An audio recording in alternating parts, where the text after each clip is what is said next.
Alright, what is going on, guys? Now, this is going to be the first video in the intermediate Java course. And if you've been following along, we did complete the Introduction to Java course, and now today we will be doing the uh, intermediate Java course.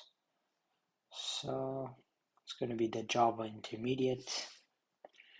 And we start with object-oriented programming, then we'll move to other things like encapsulation, inheritance, polymorphism, overriding, overloading, casting inner classes, enums, exceptions, threads, array list, linked list, hash maps, iterators, and then writing files to close it off. So let's go ahead and get into this. Alright, so the first video is going to be over object-oriented programming.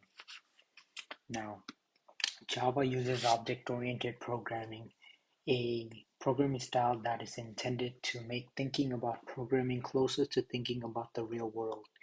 In object-oriented programming, each object is an independent unit with a unique identity, as objects are in the real world. So an apple is an object, so is a mug, and each can have an identity. It's possible to have two mugs that are identical, but they're still separate. Objects also have characteristics which are used to describe them. For example, a car can be red or blue, a mug can be full or empty, and so on. These characteristics are also called attributes. An attribute describes the current state of an object.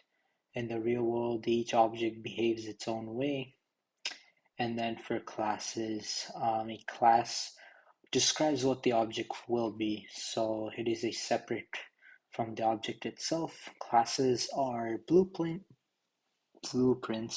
or descriptions or definitions of an object. You can use the same class as a blueprint for creating multiple objects. The first step is to define the class, which then can become a blueprint for object creation. Each class has a name, attribute, and behavior.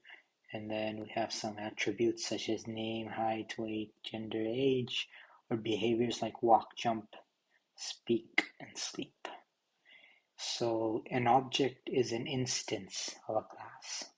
So a class is the whole thing, an object is just an instance of that.